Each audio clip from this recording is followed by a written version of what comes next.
What's up, coach? Welcome back to a brand new episode. Now, if you haven't yet, make sure you subscribe to the channel to stay up to date with all the latest content that I'm putting out. And also, if you have a paddle coaching business or you're looking to start or grow one, then there's a number of ways that we can connect.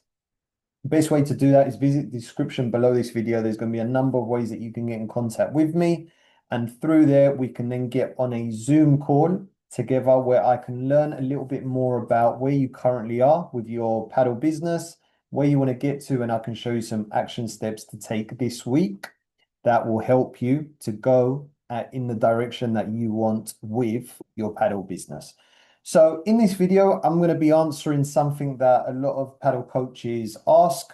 So a lot of the time, when I speak to coaches who are in the industry of paddle, some of them are starting from scratch, and some of them are moving or transitioning from becoming a tennis coach to now starting their own paddle coaching business.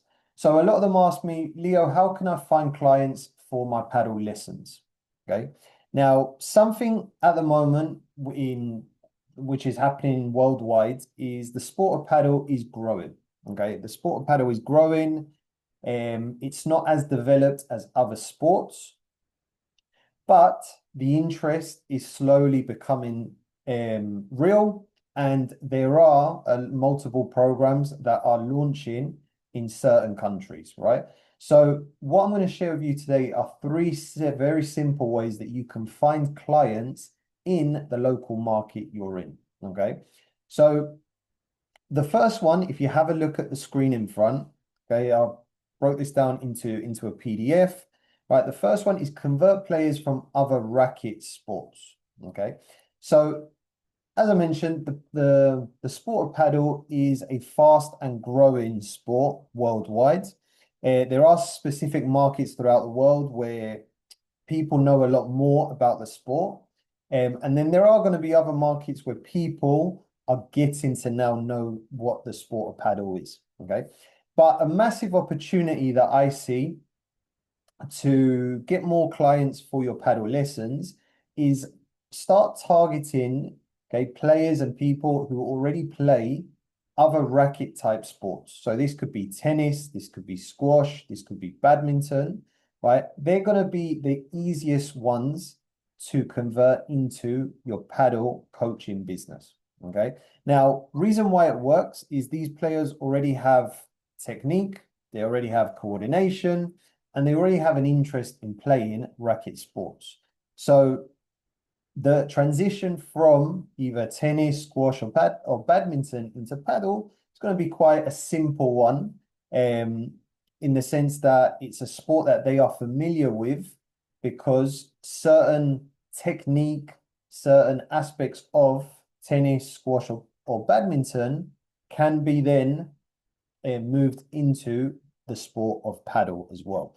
So you might be asking, Leo, okay, great. I know that I've got to try and target tennis, I've got to try and target squash or badminton, other racket sports, but where do I find these type of clients? Okay.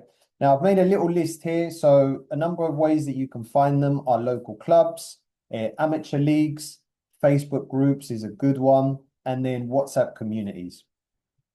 Okay, there are, especially today, there are a lot of WhatsApp groups out there that are used for networking. So if you can find a way to try and get into one of these WhatsApp community groups, then that's a great way to get in front of your audience. Okay. Also, something I've added as well that's going to help you to separate yourself from other coaches and try to push people towards your paddle program is how to pitch it to your audience, right?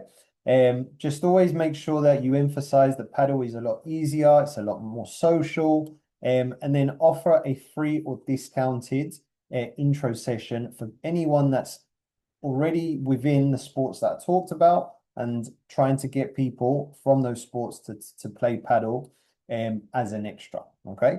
So that is the first way, right? Converting players from other racket sports and pushing them into your paddle lessons. Right, now the second one is partner with local clubs and facilities, right? So collaborate with paddle clubs, tennis clubs, gyms, or sports centers.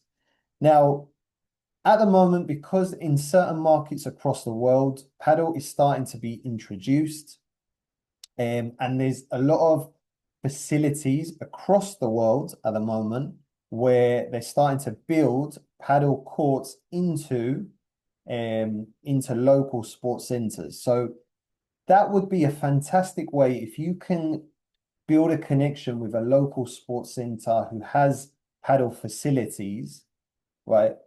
Speaking to the decision maker and trying to set up some type of beginner clinic, weekly group sessions, or revenue sharing program will be a great way to start to find clients for your paddle lessons. Because essentially, if you partner up with a local sports center, okay, that sports center already has the traffic and already has people coming to the facility. All it needs to do is start to promote your paddle lessons, and from there you can start to get new clients into your paddle program. And then depending on how you want to set it up with that sports center, okay, it's a great way to start from scratch and start growing it. Okay. I've also asked them to promote you via their mailing list or social media. Okay. So once you built that connection, you built that network, you've built that partnership, okay, they on their end, they start promoting it, getting in front of their audience, and you just start closing them into your paddle lessons. Right now, the third one is building a local presence online. Okay, so posting consistently on Instagram, TikTok, and local Facebook groups is a great way to get in front of more people and talk about your paddle lessons. Some content ideas will be paddle versus tennis, beginner mistakes, quick drills. Right? Showing, because a lot of people might associate paddle with tennis, but even though they are racket sports, they're very different in certain ways. So educating people on how paddle might be an easier option to get into than tennis, and comparing those things, it just gives your audience a bit more of an idea, right? Okay, maybe I need to give paddle a go because maybe I find tennis a little bit too difficult for to get into. Okay. And then use a clear call to action, DM me for a free trial lesson or a free taster session. So as you start putting content on your social media, you start educating your audience, right? Making sure there's always a call to action in every single post that you put out there to get someone to do something with you, right? To get people to DM you, to get people to get on a call with you, and to push people into doing something with you, right? And hopefully getting them to attend a taster session for your paddle lessons, right? And I've put a little bonus at the bottom. Feature tennis players trying paddle for the first time. So this could be a good way of educating your audience, showing players that have come from another sport, such as tennis, and try and paddle for the first time. It kind of educates your audience on, right, maybe I play another sport, but I want to try paddle for the first time. And then this is how it is for first time paddle players. Okay. So that's just another great way to educate your audience. Also, to try and push players from other racket sports into playing paddle, right? So reach out to tennis players, clubs, run beginner sessions, film it, and then post online. Okay, so that is essentially the strategy to find clients, to find your first clients for your paddle lessons.